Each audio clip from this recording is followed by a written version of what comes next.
Hello, darling. Tonight we enter a love that did not end, even when death insisted it should. There are some faces that mine cannot forget, some eyes that follow you long after they have closed. This story is a story of a woman whose presence was not merely adored, but worshipped, studied, feared. A love so consuming it blurred the line between memory and haunting. Come closer, darling, and let her name be spoken again. Ligeia by Edgar Allan Poe.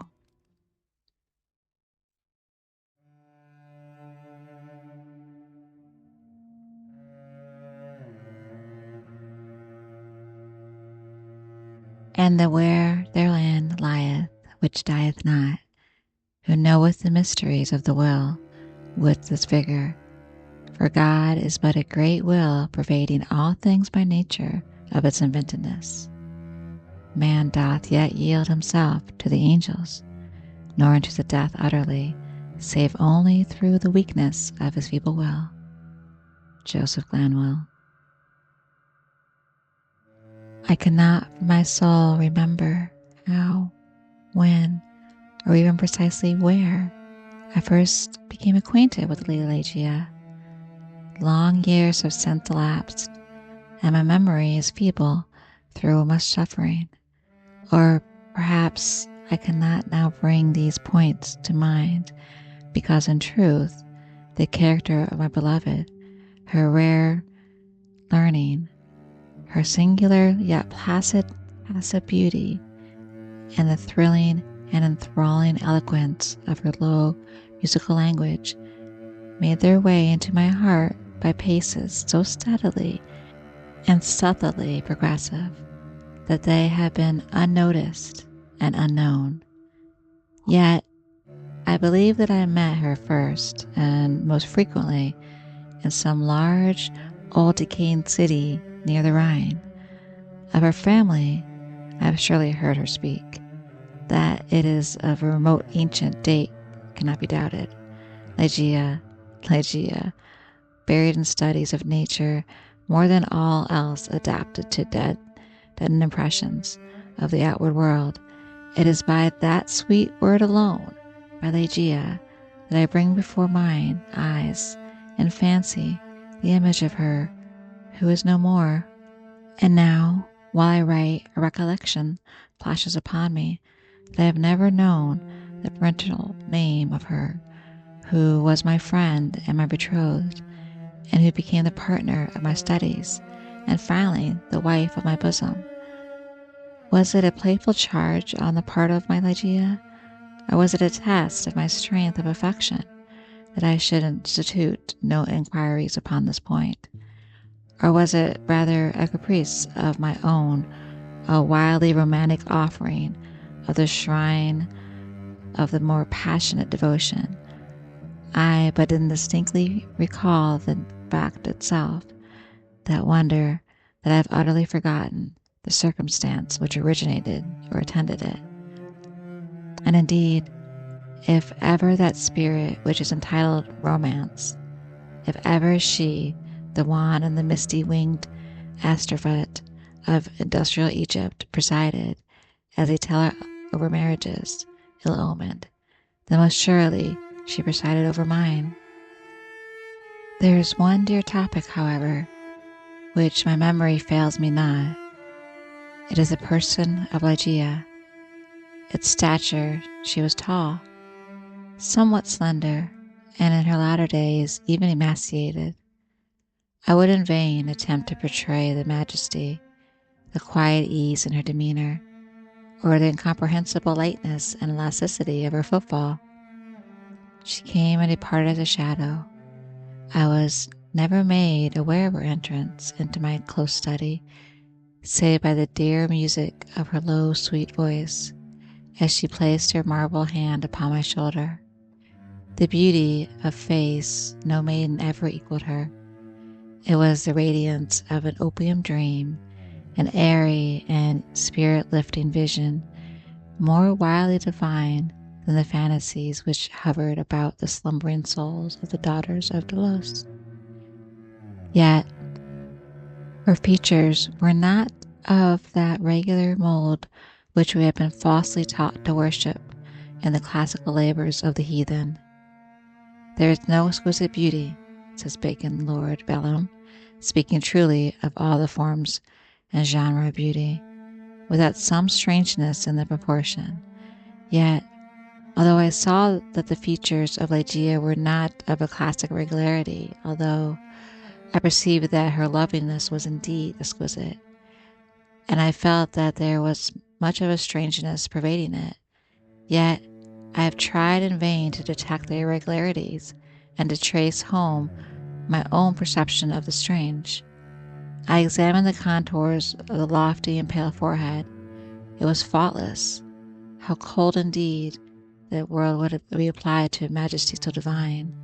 The skin, raveling the purest ivory, the commanding extent and repurse, the gentle prominence of the regions above the temples, and then the raven black, the glossy, the luxuriant, and naturally curling tresses, setting forth the full force of the Homeric epitaph.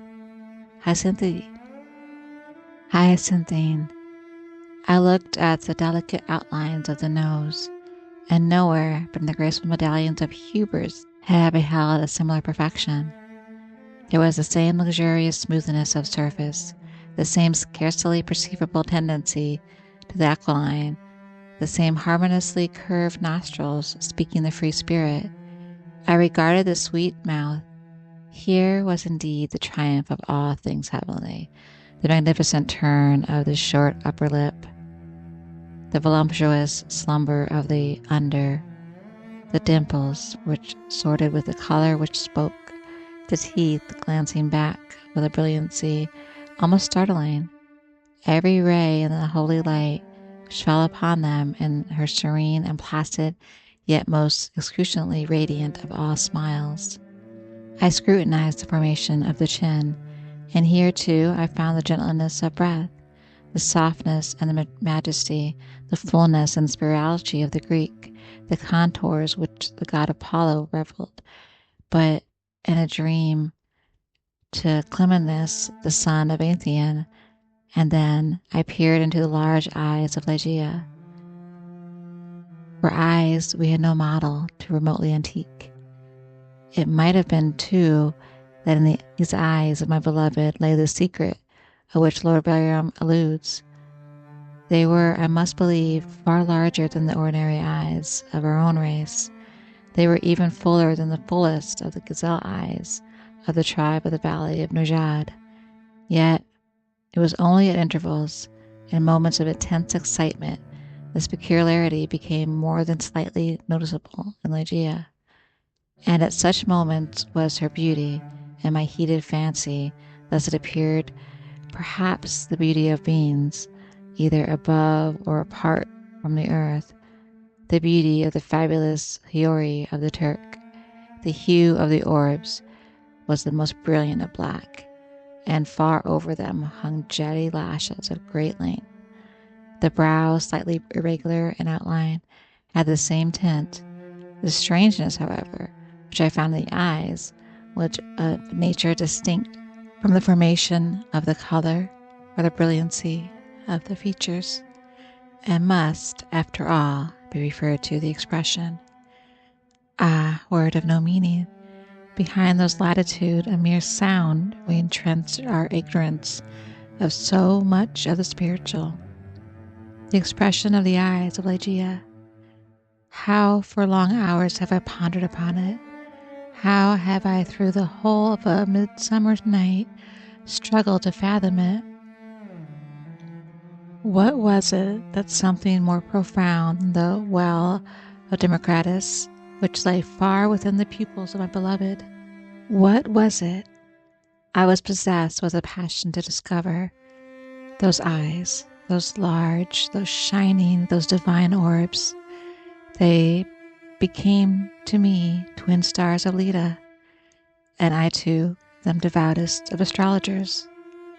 There is no point among the many incomprehensible anomalies of the science of mind, more thrilling, exciting than the fact never, I believe, noticed in the schools, that in our endeavors to recall to memory something long forgotten, we often find ourselves upon the very verge of remembrance without being able, in the end, to remember.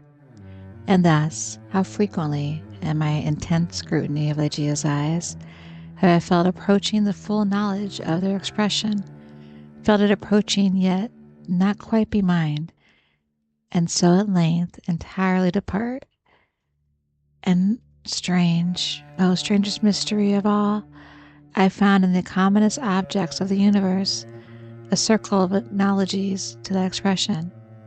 I mean to say that subsequently to the period which Ligeia's beauty passed into my spirit, thus dwelling as in my shrine, I derived from many existences in the material world a sentiment such as I felt always aroused within me by her large and luminous orbs.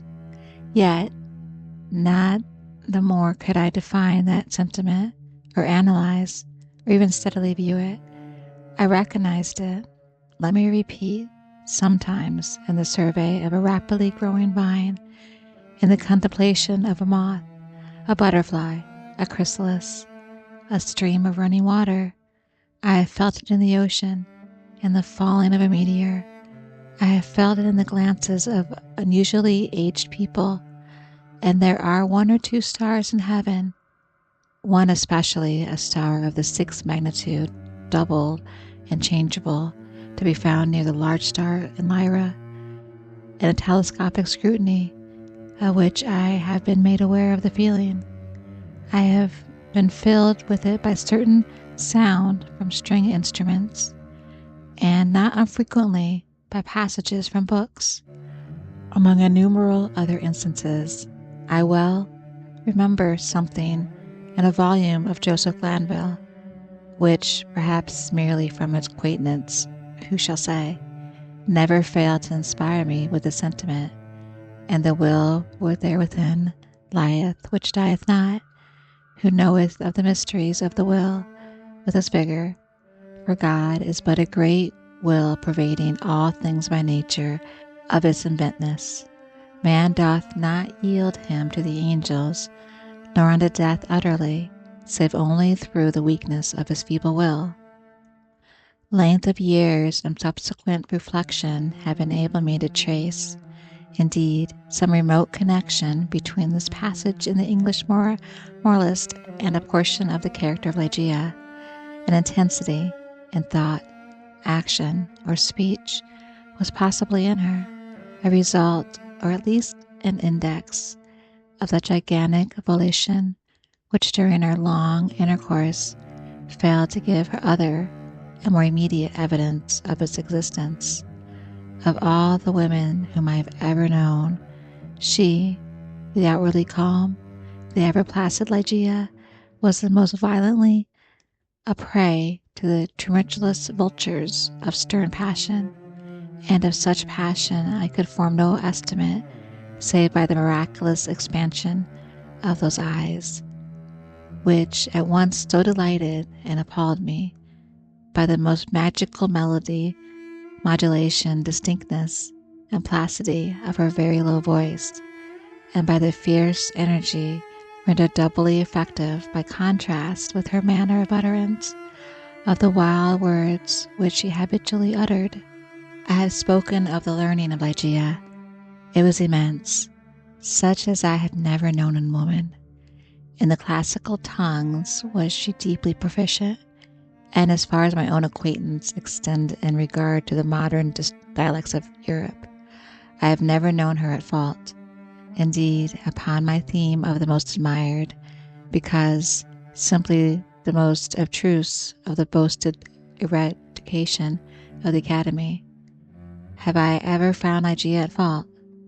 How singularly, how thrillingly this one point in nature of my wife has forced itself, at this late period only, upon my attention. I said her knowledge is such as I have never known in woman but were breaths of the man who had traversed and successfully all the wide area of moral, physical, and mathematical science. I saw not then what I now clearly perceive, that the acquisition of Ligeia was gigantic or astounding, yet I was sufficiently aware of her infinite supremacy to resign myself with a childlike confidence in her guidance through the chaotic world of metaphysical investigation at which I was most busily occupied during the earlier years of our marriage.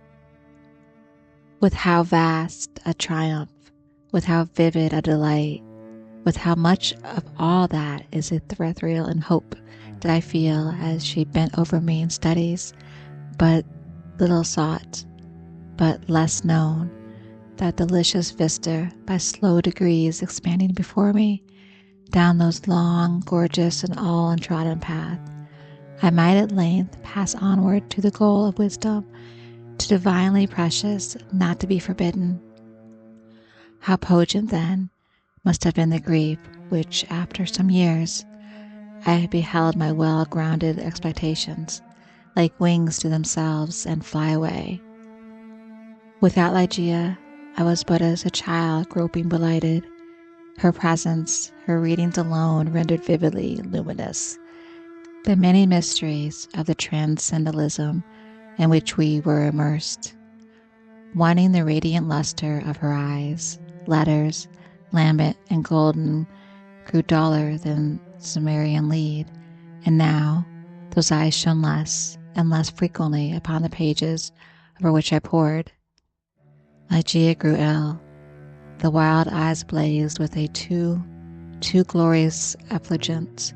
The pale fingers became of the transparent waxen hue of the grave, and the blue veins upon the lofty forehead swelled and sank impetuously with the tides of the gentle emotion. I saw that she must die, and I struggled desperately in spirit with the grim Azrael, and the struggles of the passionate wife were, to my astonishment, even more energetic than my own. There has been much in her stern nature to impress me with the belief that, to her, death would have become without its terrors, but not so. Words were impotent to convey any just idea of the fierceness of the resistance which with she wrestled with the shadow. I groaned in anguish at the pitiable spectacle. I would have soothed, I would have reasoned, but the intensity of the wild desire for life, but for life, solace, and reason were the utmostly folly. Yet not until the last instance, amid the most convulsive writherings of her fierce spirit, was shaken the external placidity of her demeanor. Her voice grew more gentle, grew more low, yet I would not wish to dwell upon the wild meaning of the quietly uttered words. My brain reeled as I hearkened entranced to a melody, more than mortal, to assumptions and aspirations which mortality had never known before.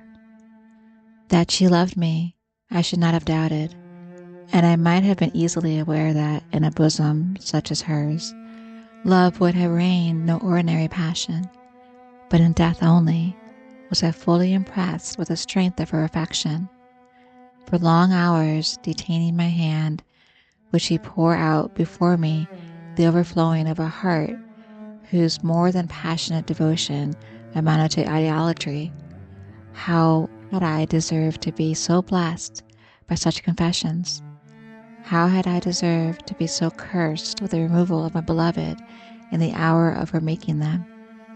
But upon this subject I cannot bear to dilate. Let me say only that in Ligeia's more than womanly abandonment of a love, alas, all unmerited, all unworthily bestowed, I at length recognized the principle of her longing, so wildly earnest a desire for the life which was now fleeing so rapidly away. It is this wild longing, it is this eager reminiscence of desire for life, but for life that I have no power to betray, no utterness capable of expressing. At high noon of the night in which she departed, beckoning me peremptorily to her side, she bade me repeat certain verses composed by herself not many days before. I obeyed her. They were these: Lo, 'tis a gala night, within the lonesome latter years, an angel throng between bidlight in veils and drowned in tears, sit in a theatre to see a place of hope and fears, while the orchestra breathes fitfully the music of the spheres. Mimes in the form of God on high mutter and mumble low, and hither and thither fly, mere muppets they who come and go, abiding of vast formless things that shifts the scenery to and fro, flapping from out their condor wings, invisible woe. That motley drama, oh, be sure it shall not be forgot, with its phantom chased mere more by a crowd that seized it not, through a circle that ever returneth into the self-same spot, and much of madness and more of sin and horror the soul of the plot. But see, amid the mimic rout, a crawling shape intrude, a blood-red thing that rise from out the scenic solitude. It rise, mortal pangs, the mimes become its food, and the seraph sob at vermin fangs, in human gore imbued. Out are the lights, out all, and out each quivering form, the curtain of funeral pall, come down with the rush of a storm, and the angels, all pallid and wan, uprising, unveiling, affirm that the play is a tragedy, man, and who is the hero of the conqueror worm. Oh God, half-shrieked Ligeia, leaping to her feet and extending her arms aloft with a spasmodic movement as I made an endless of these lines. O God, O Divine Father, shall these things be undavidly so? Shall this conqueror be not once conquered? Are we not part and parcel in Thee, who knoweth the mysteries of the will with his vigor? Man doth not yield him to the angels, nor unto death utterly, save only through the weakness of his feeble will. And now, as if exhausted with emotion, she suffered her white arms to fall, and returned solemnly to her bed of death. And as she breathed her last sighs, there came mingled with them a low murmur from her lips. I bent to them my ear and distinguished again the concluding words of the passage in Glanville: Man doth not yield him to the angels, nor unto death utterly, save only through the weakness of his feeble will.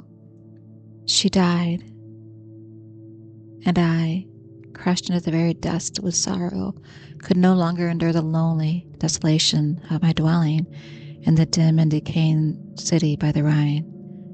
I had no lack of what the world calls wealth. Ligeia had brought me far more, very far more than ordinary falls the lot of mortals.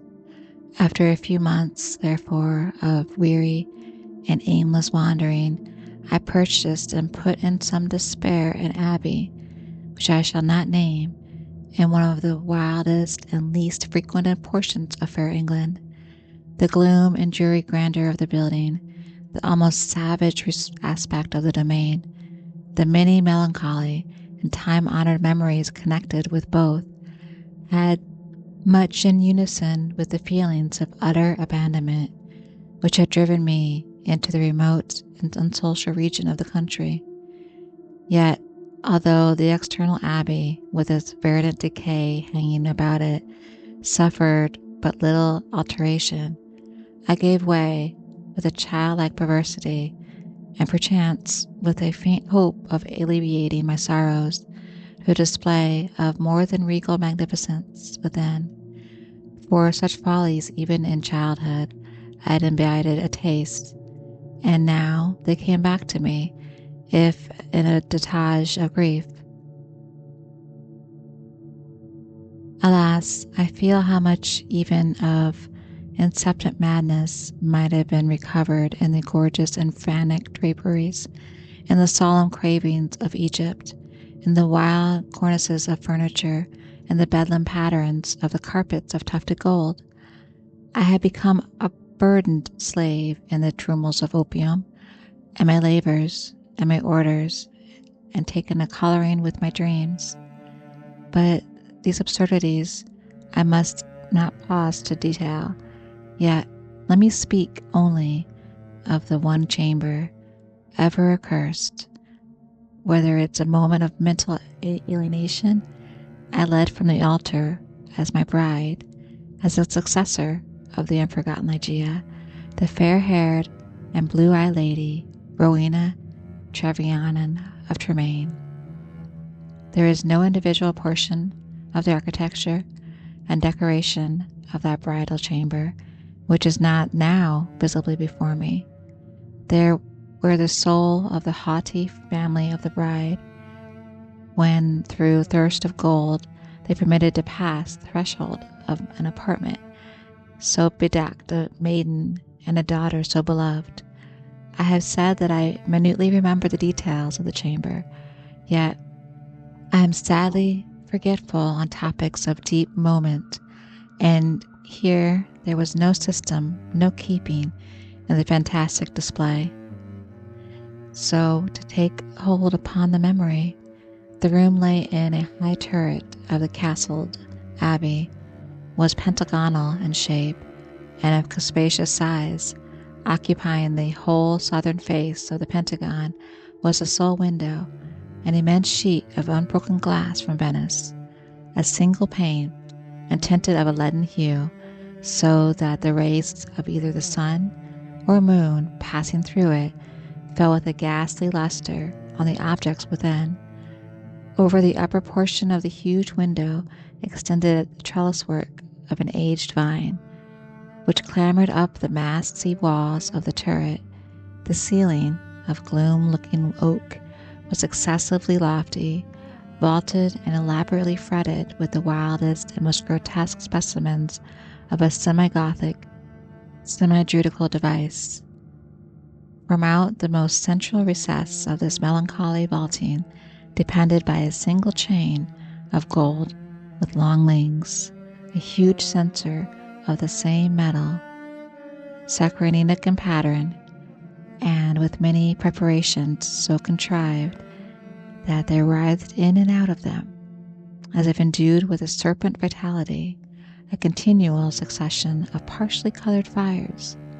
Some few ottomans and golden candelabra of Eastern figure were in the various stations about, and there was the couch too, bridal couch of an Indian model, in low, unsculptured, and solid ebony, with a pall-like canopy above. In each of the angles of the chamber stood on end of gigantic sarcophagus of black granite from the tombs of the kings over against Luxor, with their aged lids full of a memorable sculpture. But in the draping of the apartment lay, alas, the chief fantasy of all. The lofty walls, gigantic in height, even unproportionately so, were hung from summit to foot in vast folds with a heavy and massive-looking tapestry of a material which was found alike on a carpet of the floor as a covering of the ottomans, with the ebony bed as a canopy for the bed, and as the gorgeous volutes of the curtains which partially shaded the window. The material was the richest cloth of gold. It was spotted all over in irregular intervals with arabesque figures, about a foot in diameter, and wrought upon the cloth in patterns of the most jetty black. But these figures partook of the true character of the arabesque only when regarded from a single point of view, by a contrivance now common and indeed traceable to a very remote period of antiquity, they were made changeable in aspect. To one entering the room, they bore the appearance of simple monstrosities, but upon a farther advance, this appearance gradually departed, and step by step, as the visitor moved his station in the chamber, he saw himself surrounded by an endless succession of the ghastly forms which belonged to the superstition of the Norman, or arise into the guilty slumbers of the monk. The phantasmagoric effect was vastly heightened by the artificial introduction of a strong, continual current of wind behind the draperies, giving a hideous and uneasy animation of the whole. In halls such as these, in a bridal chamber such as this, I passed with a lady of Tremaine the unhallowed hours of the first month of our marriage, passed them with but little disquietude. That my wife dreaded the fierce moodiness of my temper, that she shunned me and loved me but little, I could not help perceiving, but it gave me rather pleasure than otherwise. I loathed her with a hatred belonging more to a demon than to man. My memory flew back, oh, with that intensity of regret, to Ligeia, the beloved, the august, the beautiful, the entombed. I reveled in recollection of her purity, of her wisdom, of her lofty, her ethereal nature, of her passionate, her idealized love. Now, then, did my spirit fully and freely burn with more than all the fires of her own, in the excitement of my opium dreams, for I was habitually fettered in the shackles of the drug. I would call aloud upon her name during the silence of the night, or among the sheltered recesses of the glens by day, as if through the wild eagerness, the solemn passion, the consuming ardor of my longing for the departed, I could restore her to the pathways she had abandoned. Ah, could it be forever upon the earth? About the commencement of the second month of the marriage, the Lady Rowena was attacked with sudden illness, from which her recovery was slow. The fever which consumed her rendered her nights uneasy, and in her perturbed state of half-slumber she spoke of sounds and of motions in and out of the chamber of the turret, which I concluded had no origin save in the distemper of her fancy, or perhaps the phantasmagoric influences of the chamber itself. She became at length convalescent, finally well, yet but a brief period elapsed ere a second more violent disorder again threw her upon a bed of suffering, and from this attack her frame, at all times feeble, never altogether recovered. Her illnesses were after this epoch of alarming character and of more alarming recurrence, defying alike the knowledge and the great exertions of her physicians. With the increase of the chronic disease, which had thus apparently taken too sure upon her constitution to be eradicated by human means, I could not fail to observe a similar increase in the numerous irritation of her temperament, and in her excitability by trivial causes of fear. She spoke again, and now more frequently and pertinaciously, of the sounds, of the slight sounds, and of the unusual motions among the tapestries to which she had formerly alluded. One night, near the closing in of September, she pressed her distressing subject with more than usual emphasis upon my attention. She had just awakened from an unquiet slumber, and I had been watching with feelings half of anxiety, half of vague terror, watching the workings of her emaciated countenance. I sat by the side of her ebony bed, upon one of the ottomans of India. She partly arose and spoke in an earnest low whisper of sounds which she had heard, but which I could not hear, of motion which she saw, but which I could not perceive. The wind was rushing hurriedly behind the tapestries, and I wished to show her what, let me confess it, I could not all believe, that these almost inarticulate breathings and those very gentle variations of the figures upon the wall were but the natural effects of that customary rushing of the wind. But a deadly pallor overspread her face, had proved to me that my exertions to reassure her would be fruitless. She appeared to be fainting, and no attendants were within call. I remembered where was deposited a decanter of light wine, which had been ordered by her physicians, and I hastened across the chamber to procure it. But as I stopped beneath the light of the censer, two circumstances of a startling nature attracted my attention. I had felt that some palpable, although invincible, object had passed lightly by my person, and I sat that there lay upon the golden carpet in the very middle of the rich luster thrown from the censer a shadow, a faint indefinite shadow of angelic aspect, such as might be fancied for the shadow of a shade. But I was wild with the excitement of a moderate dose of opium, and heeded those things but little, nor spoke of them to Rowena. Having found the wine, I recrossed the chamber and poured but a gobletful, which I held to her lips of the fainting lady. But she had now partially recovered, however, and took the vessel herself, while I sank down on the ottoman near me, with my eyes fastened upon her person.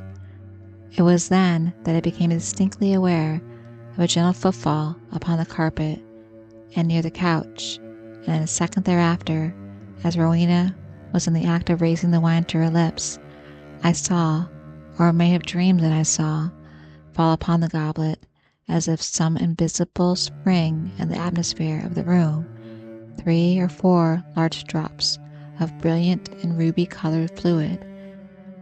If this I saw, not so Rowena.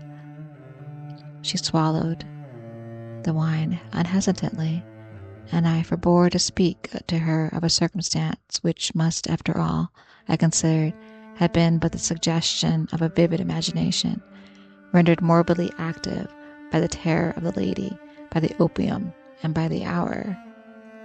Yet I cannot conceal it from my own perception that immediately subsequent to the fall of the ruby drops, a rapid change for the worse took place in the disorder of my wife, so that on the 3rd subsequent night the hands of her menials prepared her for the tomb, and on the 4th I sat alone with her shrouded body in the fantastic chamber which had received her as my bride. Wild visions, opium engendered, flitted shadow-like before me. I gazed with the unquiet eye upon the sarcophagi and the angles of the moon, upon the varying figures of the drapery, and upon the writhing of the parti-colored fires in the censer overhead. My eyes then fell, as I recalled to mind the circumstances of the former night, to the spot beneath the glare of the censer where I had seen the faint traces of the shadow. It was there, however, no longer, and breathing was greater freedom. I turned my glances to the pallid and rigid figure on the bed, then rushed upon me 1,000 memories of Ligeia, and then came back upon my heart with the turbulent violence of a flood, the whole of the unutterable woe which I had regarded her thus enshroud. The night waned, and still, with a bosom full of bitter thoughts of the one only and supremely beloved, I remained gazing upon the body of Rowena.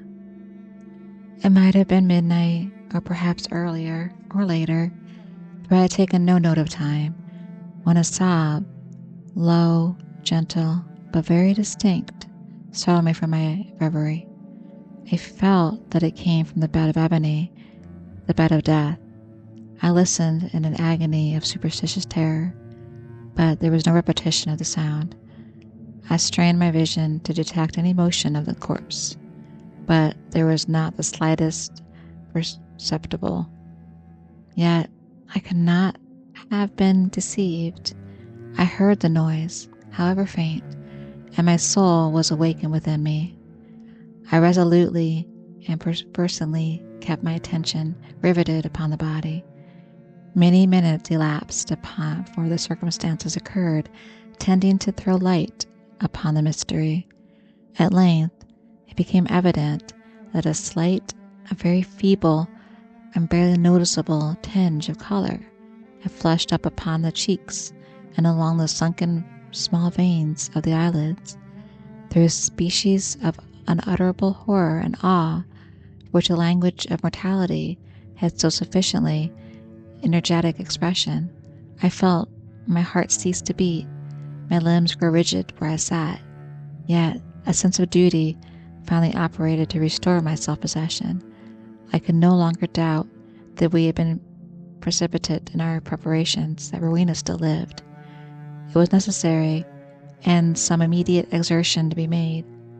Yet the turret was altogether apart from the portion of the abbey tenanted by the servants. There were none within call. I had no means of summoning them to my aid without leaving the room for many minutes, and this I could not venture to do. I therefore struggled alone in my endeavors to call back the spirit ill hovering. In a short period, it was certain, however, that a relapse had taken place. The color disappeared from both eyelids and cheek, leaving a wanness even more than that of marble. The lips became doubly shriveled and pinched up in the ghastly expression of death. A repulsive clamminess and coldness overspread rapidly the surface of the body, and all the usual rigorous illness immediately supervened. I fell back with a shudder upon the couch from which I had been so startlingly aroused, and again gave myself up to passionate waking visions of Ligeia. An hour elapsed when, could it be possible, I was a second time aware of some vague sound issuing from the region of the bed. I listened. In extremity of horror, the sound came again. It was a sigh. Rushing to the corpse, I distinctly saw a tremor upon the lips. In a minute afterwards, they relaxed, disclosing a bright line of the pearly teeth. Amazement now struggled in my bosom with the profound awe which had hitherto reigned there alone.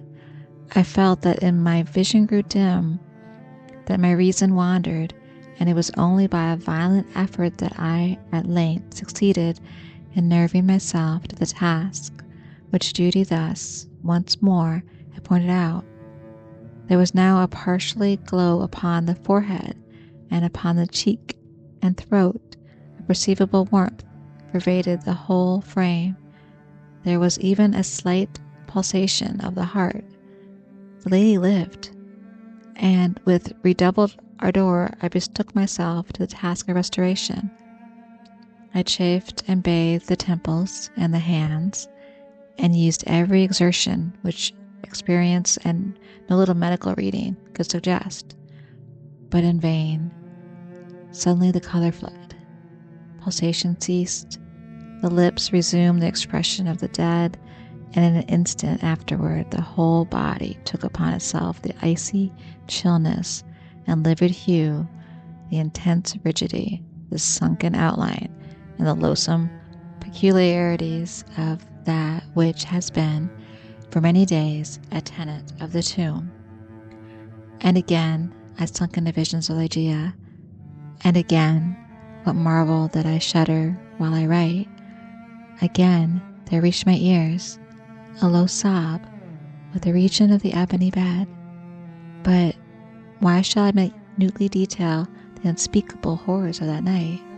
Why shall I pause to relate how time after time, until near the period of the grey dawn, this hideous drama of revivification was repeated, how each terrific relapse was only into a sterner and apparently more irredeemable death, how each agony wore the aspect of a struggle with some invisible foe, and how each struggle was succeeded by I know not what of wild change to the personal appearance of the corpse. Let me hurry to conclusion. The greater part of the fearful night had worn away, And she, who had been dead, once again stirred, and now, more vigorously than hitherto, although arousing from a dissolution more appalling in its utter hopelessness than any. I had long ceased to struggle or to move, and remained sitting rigidly upon the ottoman, a helpless prey to a whirl of violent emotions, of which extreme awe was perhaps the least terrible, the least consuming. The corpse, I repeat, stirred, and now more vigorously than before. The hues of life flushed up with unwonted energy, and the countenance of limbs relaxed, and save that the eyelids were yet pressed heavily together, and that the bandages and draperies of the grave still imparted their charnel character of the figure, I might have dreamed that Rowena had indeed shaken off utterly the fetters of death. But if this idea was not, even then, altogether adopted, I could at least doubt no longer when the arising from the bed, tottering with feeble steps, with closed eyes, and with the manner of one bewildered in a dream, the thing that was enshrouded advanced boldly and palpably into the middle of the apartment.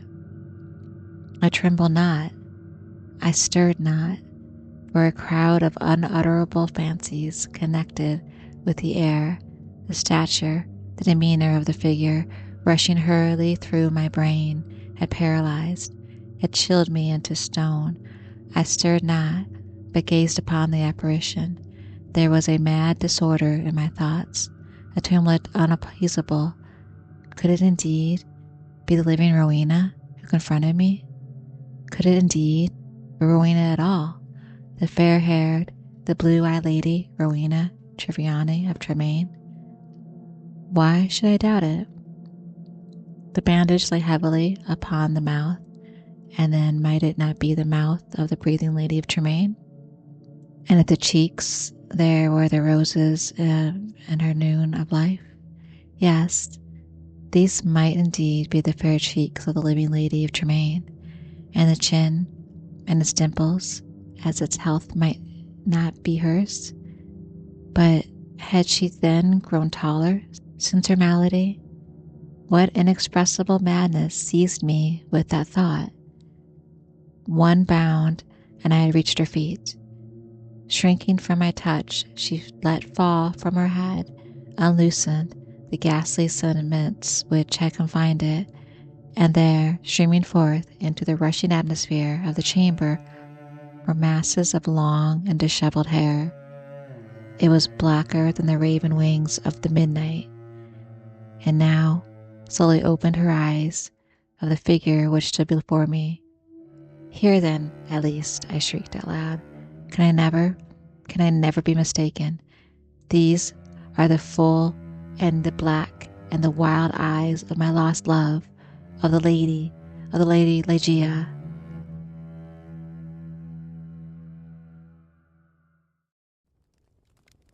Some memories do not ask permission to stay.